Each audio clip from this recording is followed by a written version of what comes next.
Lycanthropic Legends of Skyrim by Lentulus Inventius, Order of the Horn.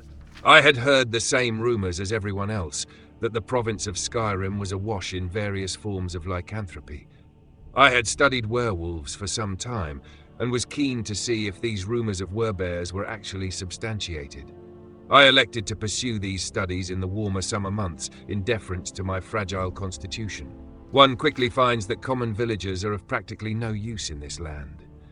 Whereas in Cyrodiil, even the youngest child can tell you the true fauna that inhabit its environs, here I find alleged wise men recounting tales of unicorns and flying horses directly alongside their stories of werebears, so I don't put any stock in the rumours. They certainly have their traditions for warding off werebears, certain plants and ceremonies, but nobody can attest to even having seen one firsthand, much less possess any sort of artifact. Everyone has a cousin or a friend who saw one once, but when pressed, these stories fall apart.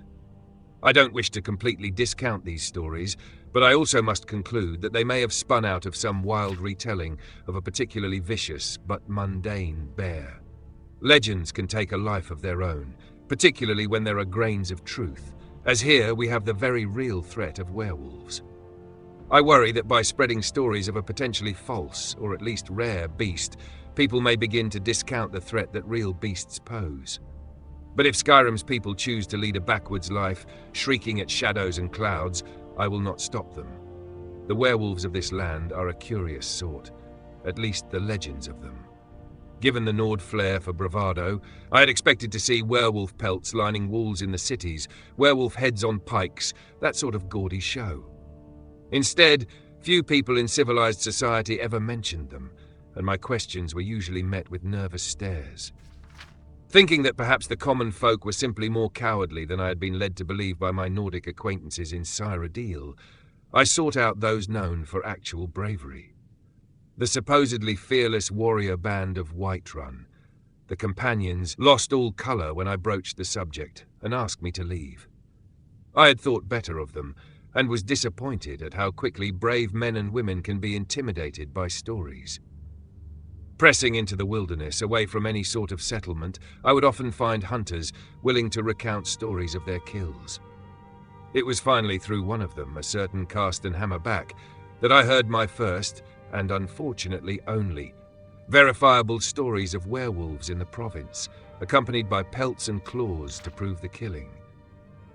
Just as I was thrilling to finding some actual evidence of the local beasts, he got a wild conspiratorial look in his eyes and began spinning tales of some band of werewolf hunters and their exploits in hunting down the creatures.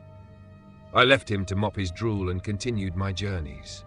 In the end, I regret that my trip to Skyrim did not prove more productive. If it is indeed true that their breeds of lycanthropes are distinct from and more powerful than our local ones, they could prove to be powerful allies in our conflict against the influx of werevultures in Valenwood. If they have grown as great and terrible as my friend Galion asserts, they could soon threaten the interior of Tamriel. When the summer next crests, I plan to travel there for a better accounting of the winged cretins, so that I may make more fitting report to the council.